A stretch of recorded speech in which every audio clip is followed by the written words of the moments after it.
Pero vamos a empezar capítulo 2. Esto vamos a hacerlo como un recordatorio. Versículos 10, 11, 12 y 13. Lo que hablaba Pablo acerca de la iglesia, el plan que tenía Dios en su mente de establecer su iglesia. La iglesia fue predestinada, la iglesia estuvo en la mente de Dios para poder salvar al hombre. ¿Okay? Ese fue el plan eterno de Dios. El plan eterno de Dios no fue predestinar a cada uno de ustedes para ver quién se salva y quién se va al castigo eterno, sino el plan de Dios fue establecer su iglesia para que los que estén en la iglesia puedan obtener la salvación. Después es lo que mirábamos, versículos 10, 11, 12 y 13, 14 en adelante. Hablamos de la oración de Pablo, ¿verdad? Lo que pedía Pablo por sus hermanos. Pedía tres cosas importantes. ¿Quién se acuerda sin ver su Biblia? Dije sin ver su Biblia y todos la botan. Sabiduría, ¿qué más, hermano? Sabiduría, sabiduría y conocimiento, ¿verdad? Cosas importantes para la iglesia del Señor. ¿Por qué? ¿Por qué es importante sabiduría y conocimiento? Para que alumbre los ojos de vuestro entendimiento, ¿verdad? Y para que sepáis, eso es algo muy importante. Eso es importante porque la sabiduría y el conocimiento van a hacer mirar.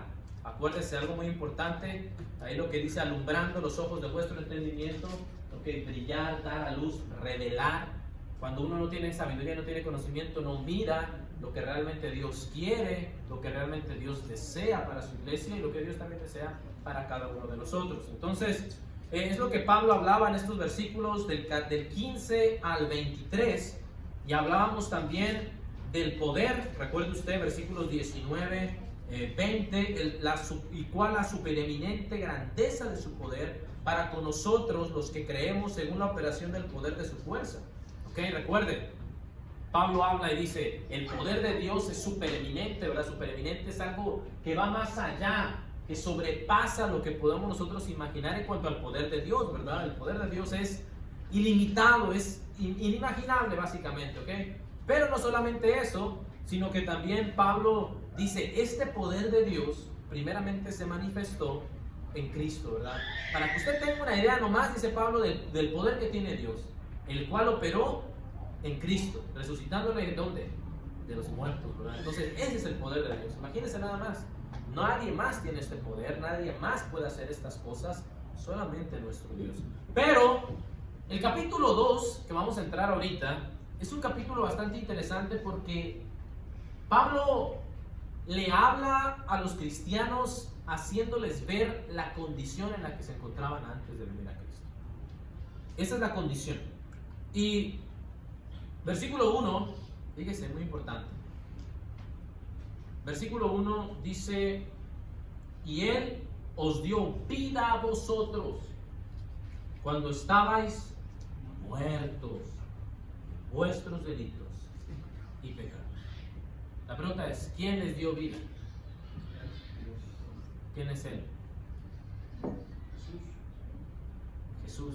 ¿Dónde dice un versículo en la Biblia nomás, rápido, que diga que Él nos vino a dar vida, o Él es la vida, o todo por el estilo?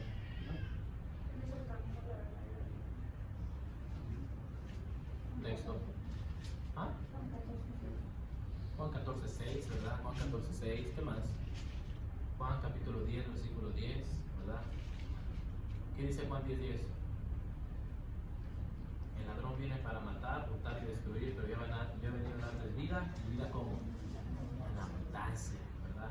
Ahora, me llama la atención porque Pablo nuevamente recalca el único que puede dar vida, ¿ok? El que tiene el poder para dar vida. Ahora, entendemos, hermano, y la iglesia tiene que entender que no se está refiriendo a una vida obviamente física, ¿verdad? Porque obviamente no se está refiriendo a eso Pablo, pero sí a una vida espiritual. Y algo que me llama la atención es precisamente eso. Él os dio vida a vosotros cuando vosotros estabais. ¿En qué condición estaban antes los hermanos en Éfeso? ¿En qué condición estaban? Muertos en sus delitos y qué? Y pecados. Imagínense nada más, hermano, lo que Pablo menciona. Pero ahora dice, cuando estabais ontas escucha mucho alguna palabra, ¿verdad? En español, ontas. Pero es ontas, ok, tiene ahí la tilde en la O. Ontas significa vivir, existir, ¿verdad? Cuando ustedes vivían, cuando ustedes existían, ok, en sus delitos. Ahora, la pregunta es, ¿para usted qué es un delito? ¿Para usted qué es un delito? Es algo que está en contra de la ley. Es algo que está en contra de la ley, ¿verdad? Bueno, lo voy bien. Usted va en el freeway, dice 80, va a 100, y lo ve el poli, lo va a parar. Lo va a parar. La hermana Tracy dice, no, si yo me escapo, no. Pero regularmente si te ve y tiene la pistolita, pues ya tiene prueba de que ibas a exceso de velocidad. ¿Ok? Rompiste la ley, ¿ok? Es un delito. Sea grave o no sea tan grave, pero rompiste la ley, es un delito como quiera. ¿Ok? Te va a parar, te va a poner tu ticket, dependiendo, ¿verdad? De qué tan buen récord tengas, pero pues te va a dar tu ticket, ¿verdad? Dependiendo a qué velocidad también ibas. Eso también cuenta bastante, ¿verdad? Si ibas 5 millas, pues todavía a lo mejor te la perdona, pero si ibas a 25 millas, pues probablemente no te la va a perdonar. Entonces, ahora, lo que le quiero decir es esto. Un delito precisamente es eso. Cuando tú quiebras la ley. Cuando tú quiebras algo que tú sabes que no tienes que hacer. Ahora, imagínese algo muy importante. ¿Usted cree que los gentiles, estamos hablando de los gentiles, ¿ok? Porque más adelante en este capítulo 2, Pablo va a hablar del problema que había en la iglesia en Éfeso. El problema que había era gentiles y judíos. Ahora, los gentiles, hermano, no tenían un pleno conocimiento de quién era Dios, porque obviamente, hermano, siendo gentiles, pues tenían varios dioses. En cambio, los judíos, pues obviamente que presumían tener la ley, pues conocían de Dios, pero no la cumplían, la quebraban también. Entonces, imagínense nada más a los gentiles decir, bueno, pues yo no conozco de este Dios, ¿verdad? Apenas me lo estás platicando, pero el hecho de que todo lo que haya hecho en el pasado haya estado en un delito, pues obviamente nos preocupa. Ahora, imagínense nada más, hermano. A veces yo estoy seguro que muchos de nosotros no conocemos de leyes, ni legales, ni de migración, ni ningún tipo de ley. Pero cuando a veces, hermano, imagínense, nos sacan una ley y nos dicen por el abogado, mira, es que esta ley aquí está, y dices tú, yo ni sabía. Pero el hecho de que no lo sepas no significa que no se te va a aplicar. ¿Sí me explico? El hecho de que no la conozcas, eso no te hace a ti exento de que se te vaya a aplicar esa ley. Entonces, por eso es muy importante tratar de que, pues, por lo menos de conocer la ley, ¿verdad? Lo mucho, lo poco, ¿para qué? Para no infringirla. Entonces, la ignorancia, es lo que quiero decir, la ignorancia no te hace exento de que la ley se te vaya a cumplir. Punto. Pablo dice, estaban muertos en delitos y en pecados. Si venía el Señor en ese momento, aunque digan, pues a mí nunca me dijeron, pues sí, pero la ley aún así se va a aplicar. ¿Okay? Entonces, por eso es muy importante lo que Pablo dice, ¿okay? Porque ustedes, su condición antes de venir a Cristo, estaban quebrando la ley de Dios y estaban muertos. Ahora, alguien muerto, ¿qué es alguien muerto? Dice vida, mano Gregorio. A mí me llama la atención, sí, dice cuando estaban muertos en vida, ¿verdad? Hay otra que dice, los que no son de Cristo huelen a qué, no me acuerdo, se huelen a muerto. Ahora, lo que yo les digo es esto. Hay un pasaje en Romanos capítulo 6. En Romanos capítulo 6, hermanos, vamos a Romanos. Por favorcito. Romanos capítulo 6.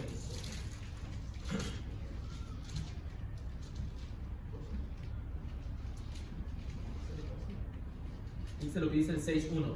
¿Qué pues diremos?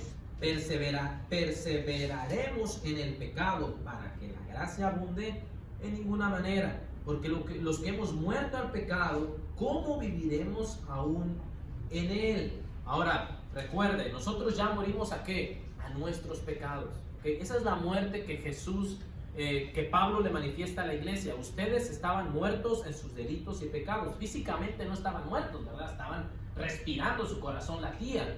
Pero espiritualmente, por dentro, ellos estaban mal, totalmente mal, y necesitaban de un Salvador. Obviamente, por eso al principio dice Pablo, en el Efesios capítulo 2, versículo 1, y Él os dio vida a vosotros, cuando vosotros estabais muertos en vuestros delitos y pecados. Entonces, Él es el único que puede dar vida, Él es el único que puede sacarnos, mis hermanos. Por eso me llama la atención cómo Pablo le llama delito y cómo Juan, en 1 de Juan capítulo 2, versículo 1, lo llama un abogado, ¿verdad? Porque sabemos que cuando rompemos la ley, y es una ley bastante grave, pues lo primero que te piden es ver por un abogado, ¿verdad? Él es el que te va a ayudar. Y Pablo lo presenta, ok, sus delitos, mal, tienen un abogado, tienen alguien que puede interceder por ustedes, que se llama Cristo Jesús, pero Él es el único que los puede sacar de ahí. Entonces, imagínense, hermanos, saber que Él es el único que me puede sacar de esta condición, pues es bastante importante, ¿verdad? Que la gente obviamente conozca que Él es el único que tiene el poder para sacarme de ahí. Ahora, fíjense, no solamente esta era la condición de ellos, porque el versículo 2 sigue hablando más de la condición en la cual ellos se encontraban antes de venir a Cristo y en la condición en la cual nosotros también nos encontrábamos, porque esa era su condición y esa era mi condición antes de venir a Cristo.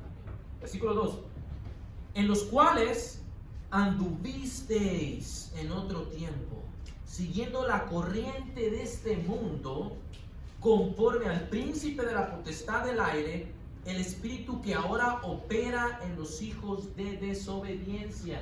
¿Ok? Ahora, aquí le puse yo, ¿verdad? Delitos, transgresión, una desviación, pecados, errar al blanco, la palabra griega hamartíais, que significa precisamente eso. Ahora, anduvisteis es la palabra griega periepatésate, que significa andar, comportarse, y está en un tiempo auristo, lo cual significa que es un tiempo pasado.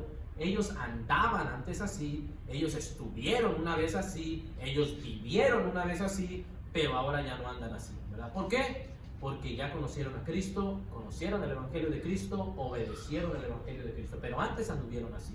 Nosotros también, ¿verdad? Antes de conocer de Cristo, andábamos en esta condición. Pero fíjese lo que me llama la atención. Pablo dice, anduvisteis, ¿ok? Que significa precisamente andar, comportarse. Y luego dice, en otro tiempo, siguiendo la corriente de este mundo. Corriente, era, generación. Ahora, ¿qué es lo que pasa a veces, verdad, en la iglesia del Señor? La iglesia del Señor a veces dice, no, pues es que hay que adaptarnos, ¿verdad?, a cómo van pasando los años. Ya no son los tiempos de Jesús, ya no son los tiempos de Pablo, ¿verdad?, para que estas cosas se apliquen a nuestro tiempo actual. Y muchos hermanos que yo he escuchado, ¿verdad?, dicen eso, se justifican con eso, ¿verdad? Hermano, es que hay que ir renovando, hermano, la Biblia. Bueno, es que la Biblia no necesita renovarse, ¿verdad? Uno tiene que entender, hermano, que todas estas cosas que estamos mirando se apegan en su totalidad a nuestro tiempo también. Ahora, es verdad, nuevamente, es verdad que hay muchas cosas que han cambiado de manera tecnológica. Pues sí, hay hermanos que pasan a predicar ya sin Biblia, ¿verdad? Nada más pasan con el iPad, o con el celular, o con la computadora. Bueno, eso puede ser bastante cambiable, ¿verdad? Subjetivo, como le digo yo. Pero en realidad hay cosas, hermano, bíblicas, que esas nunca van a cambiar. Así pasen los años, hermano, así pase el tiempo, la doctrina de Cristo seguirá siendo la doctrina de Cristo, así pasen muchísimos años más. Pero las cuestiones de opinión, obviamente, hermano, pues pueden cambiar, ¿verdad? Yo no creo al apóstol Pedro y al apóstol Pablo andar pasando a predicar con corbata, ¿verdad? Porque en ese tiempo seguramente ni corbata había, ¿verdad? Y ni saco tampoco había. Bueno, eso puede ir cambiando. Pero, le vuelvo a repetir, pero cuestiones doctrinales, hermano, esas no van a cambiar nunca. Entonces, ahora, fíjese lo que pasa aquí, porque en otro tiempo, usted y yo hacíamos lo que el mundo hacía también. Dice Pablo, siguiendo la corriente de este mundo, ¿verdad? Si aquel amigo, ¿verdad?, se echaba 2 o 3, ¿no? Pues yo ahí voy y me echo también 2 o 3, ¿verdad? Si aquel amigo va y golpeaba a uno, pues yo también iba y le hacía ahí la ayuda, ¿verdad? Y también ahí nos agarramos al que querían agarrarse. Y así sucesivamente, seguíamos lo que el mundo hacía. Pero dice Pablo, anduvisteis tiempo pasado, siguiendo la corriente de este mundo, conforme al príncipe de la potestad del aire. Ahora la pregunta es, ¿quién es este príncipe de la potestad del aire? ¿Quién es, hermano Longoria? ¿Quién es este príncipe? ¡Satanás! ¿Dónde dice eso, hermano Longoria? No, siguiendo a la corriente de este mundo.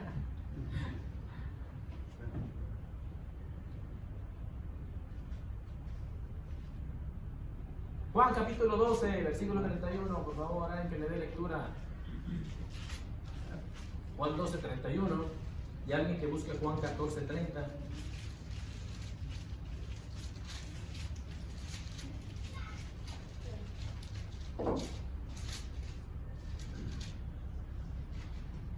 ¿Ya lo tienes? ¿Quién lo tiene? Ahora es el juicio de este mundo, ahora el príncipe de este mundo será echado fuera. El príncipe de este mundo. ¿Quién es el príncipe de este mundo? Satanás. Juan 14:30.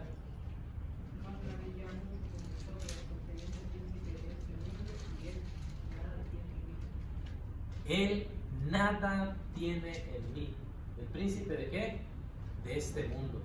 Obviamente, hermanos, sabemos que se está refiriendo a Satanás. Ahora, fíjese algo muy importante, porque dice Pablo en el versículo 2, el espíritu que ahora, fíjese cuándo está trabajando Satanás. Ahora, dice Pablo, opera en los hijos de desobediencia.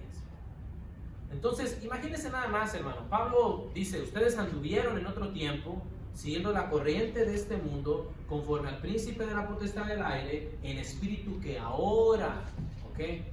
Tiempo presente, ahora opera, trabaja en los hijos de desobediencia.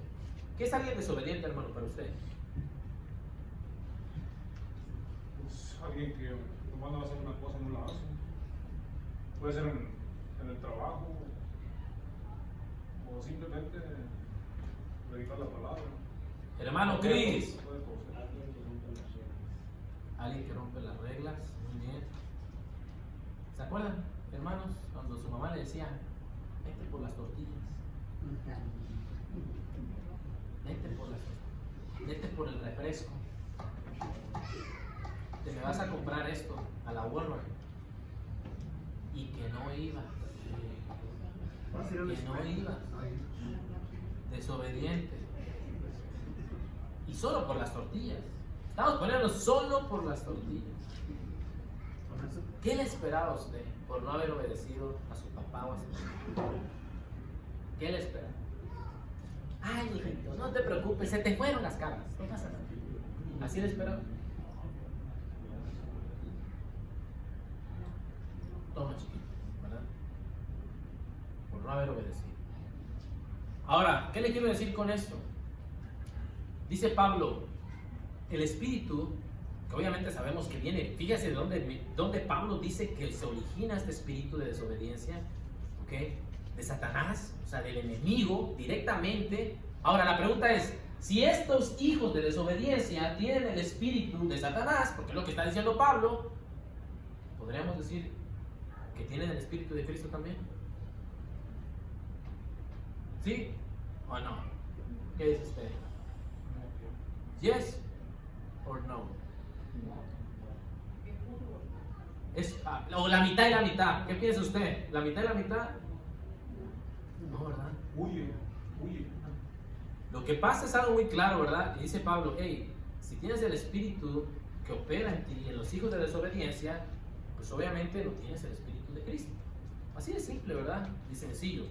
Ustedes antes tenían este espíritu, dice Pablo, ¿verdad? Antes lo tenían, pero el espíritu de Satanás no está descansando ahorita, porque por eso dice Pablo, ahora opera, ahora. No dijo operó, no dijo operará, no, ahora está operando en los hijos de desobediencia. Y obviamente Pablo, ¿verdad?, nos hace recalcar que nosotros éramos de estos y andábamos en estos, pero ahora que venimos a Cristo, hermano, no podemos ser cristianos desobedientes, ¿verdad? No podemos. El desobediente, entonces, no tiene el espíritu de Cristo. Y por eso es importante, ¿verdad?, tener cuidado y mirar cómo andamos, porque fíjese, versículo 3, ¿ok? Entre los cuales también todos nosotros, dice Pablo, hasta Pablo se incluye, todos nosotros, dice Pablo, yo soy aquí también. Dice, vivimos en otro tiempo, en los deseos de la carne, haciendo la voluntad de la carne y de los pensamientos, y éramos por naturaleza, ¿ok?, hijos de ira, lo mismo que los demás. Ahora, pasaje importante, ¿ok? Éramos por naturaleza. Entonces, hermano, ¿qué creen? Entonces nacimos con el pecado original. Ahí está. Sí nacimos con el pecado original. Porque por naturaleza éramos hijos de ira. Ahí dice el versículo 3. A ver, ¿cómo lo va a cambiar usted? ¿Cómo lo va a refutar? Dice Pablo, nosotros, dice Pablo se incluye ahí, vivíamos en otro tiempo. Yo también estaba ahí, dice Pablo. Antes de venir a Cristo, esa era mi condición. Y hacíamos la voluntad de la carne y de los pensamientos y hacíamos todas estas cosas. Pero dice Pablo ahí, versículo 3, y éramos por naturaleza, ¿ok? ¿Su naturaleza cuál es, hermano Rombolea? Un ser humano, ¿verdad? Entonces usted sí nació con el pecado original. Por naturaleza, hijos ¿qué? De ira, lo mismo que nosotros. Ahora, hay que entender una cosa, hermano. Romanos dice, hermano, que la cual heredamos de nuestros padres, ¿verdad?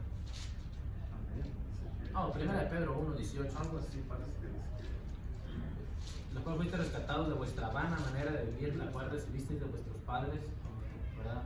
Pero lo que les quiero decir es que esta palabra naturaleza es una palabra griega que significa hábito, ¿okay? Éramos por hábito, ¿okay? Hijos de ira, y lo mismo que los demás.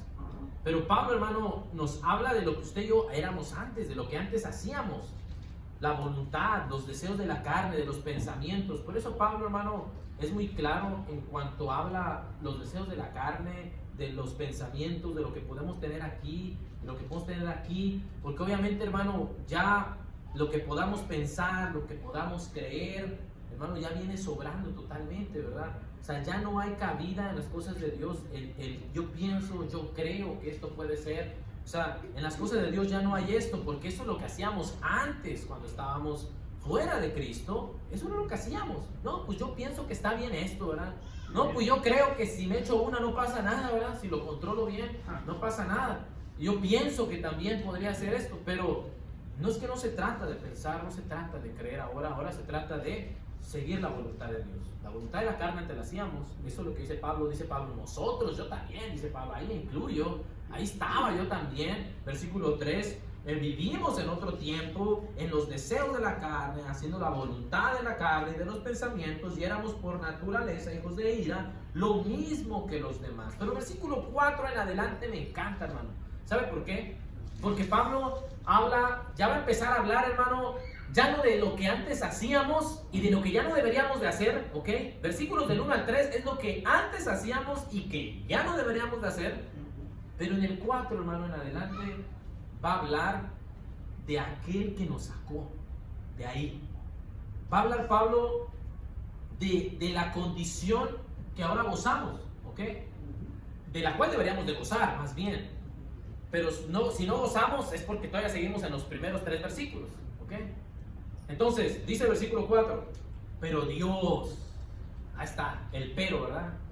Pero, cuando escuchas tú hablando con alguien y dices, pero, ya sabes que va a haber un cambio, ¿verdad? Sabes que va a haber un cambio rotundamente. Dice Pablo, pero Dios, ¿ok? Dios que es rico, esta palabra me gusta, rico en misericordia, por su gran amor con que nos amó, aun estando nosotros muertos en pecados, nos dio vida juntamente con Cristo. Y luego, entre paréntesis, por gracia sois salvos. Hermano, ¿cómo es la misericordia de Dios? ¿Verdad? ¿Qué cantidad le podría usted a la misericordia de Dios? ¿Qué cantidad? Dice que es rico. Alguien rico, cuando usted dice, no, hombre, este es el más rico, el hombre más rico del mundo. O sea, ni siquiera tienes una imaginación de cuánto dinero podrá tener en el banco aquel, ¿verdad? Tú te imaginas a alguien rico y te imaginas a alguien que tiene en exceso. Alguien de exceso. Definitivamente dice el hombre, a esta persona que es rico económicamente no le hace falta nada. Ahora, imagínense a Dios, que dice Pablo, es rico en misericordia. Y no solamente es eso, sino que también mezcla o combina otra palabra. Y también mezcla la palabra amor. Porque dice ahí en el versículo 4, por su gran amor. Esto fue lo que movió a Dios. Usted ya se lo aprendió en el versículo 5 de Efesios capítulo 1. ¿Se acuerdan qué dice el 5? En amor, habiéndonos predestinado para ser adoptados hijos suyos por medio de Jesucristo según el puro afecto de su voluntad. Pero el versículo 5 dice, en amor. Esto fue lo que movió a Dios. Versículo 4 de Efesios capítulo 2, por su gran amor con que nos amó. Eso, hermano, fue lo que movió a Dios, su amor.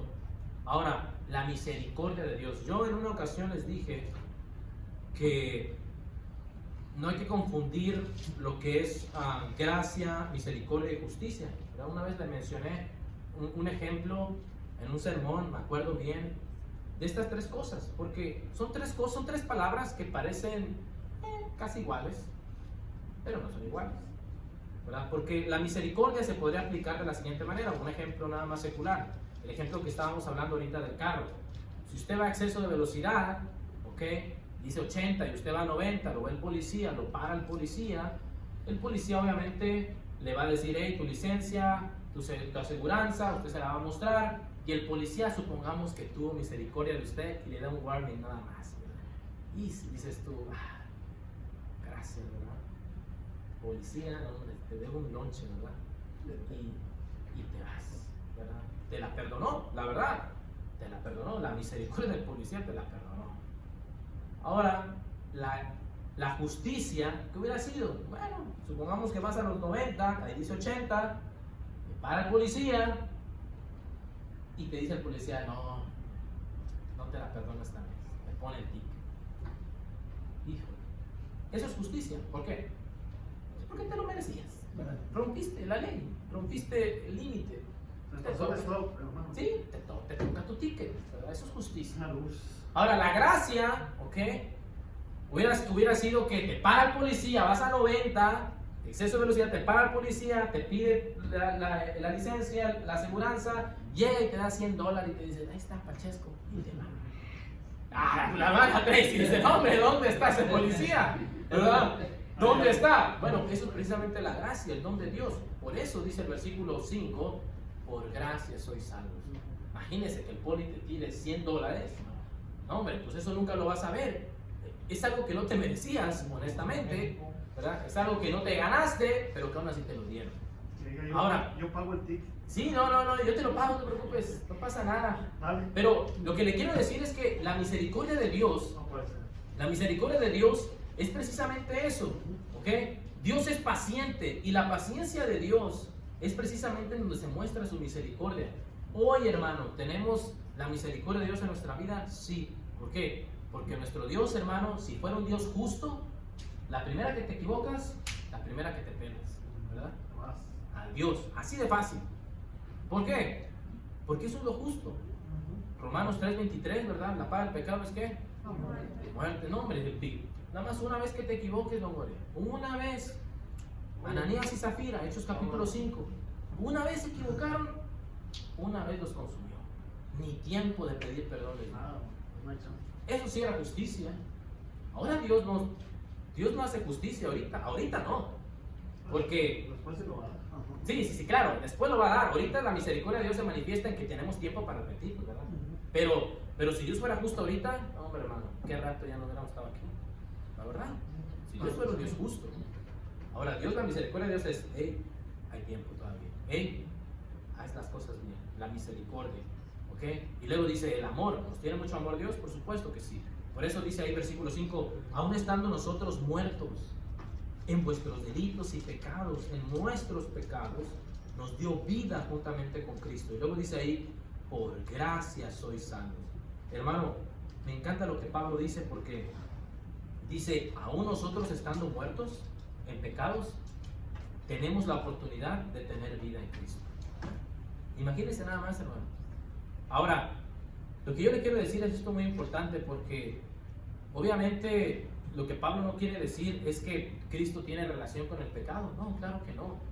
Pero lo que sí quiere mostrar Pablo es que aún nosotros estando en la condición en la que estábamos antes, aún así Cristo vino y murió en esa cruz para darnos vida, la vida que ahora gozamos, ¿verdad? Primera de Juan capítulo 2 versículo 2, ¿verdad? Dice que Él es la propiciación por nuestros pecados y no solo por los nuestros, sino también por los de todo el mundo. Aunque lo hayan obedecido ellos todavía al Evangelio, todavía Cristo murió por ellos, ¿verdad? Esa es la vida que Cristo les está ofreciendo, pero ellos todavía siguen en la condición de no obediencia, la gente de afuera. Pero lo que le quiero decir es esto, dice Pablo, ahora nosotros por gracia somos salvos. Y eso, hermano, de verdad que me gusta bastante porque nos hace mirar que más adelante Pablo lo va a mencionar, nos va a mencionar Pablo de que la salvación no fue porque usted fuera muy guapo, ¿verdad? Muy bonito, muy elocuente, ¿verdad? O porque venía de una nacionalidad especial. No, la salvación fue porque así Dios quiso decidirlo, por su gracia, por su amor. Por esas cosas nosotros tenemos salvación. No la merecíamos, definitivamente no la merecíamos, y aún así hasta ahorita no la merecemos. Hermano, ¿cómo es donde el hermano Pablo exhorta lo más duro para mí, ¿verdad? Donde dice, ser salvos de esta generación perversa y maligna? O sea, se refiere más a esa generación o es toda la Sí, vida. sí, exacto, hermano. Y lo que les quiero decir es esto, ¿verdad? Porque Pablo mismo nos está hablando de la condición que estaban los hermanos en Éfeso, la condición que nosotros también estamos, pero también nos habla de aquel que nos puede rescatar de ella, ¿verdad? Que se llama nuestro Dios. Pero Dios, qué rico en misericordia. Recuerda, hermano, no confunda la misericordia de Dios con la justicia de Dios. La justicia de Dios se va a aplicar tarde o temprano. La misericordia de Dios es misericordioso todo el tiempo con nosotros, ¿ok? Pero también, hermano, va a llegar un tiempo en el que va a ser misericordia y va a decir, hasta aquí, ¿verdad? Hasta aquí, ya no más, ya no más. Y es ahí, hermano, donde entonces, cuando se aplique la justicia de Dios, no va a haber nadie que lo vaya a echar para atrás. Así le pasó al pueblo de Israel, así le pasó al pueblo de los de Grecia, de los romanos, de los de Babilonia. Todos estos, cuando dijo Dios, va a haber justicia, los desapareció, hermanos, totalmente. Porque esa es la justicia de Dios. ¿Fue paciente Dios? Sí, fue paciente Dios. Pero cuando no quisieron obedecer, pues los tuvo que consumir. No había de otra. Entonces, Dios es misericordioso, por supuesto. Dios ama a la persona, a la gente, sí. Pero, hermano, cuando llega su justicia, va a llegar. Así que vamos a dejarlo hasta aquí. Recuerde, esta era la condición en la que estaban los hermanos, la condición en la que nosotros también nos encontrábamos. Aún estando nosotros muertos en pecados, nos dio vida juntamente con Cristo. ¿Cómo entramos en Cristo, hermanos? ¿Se acuerdan?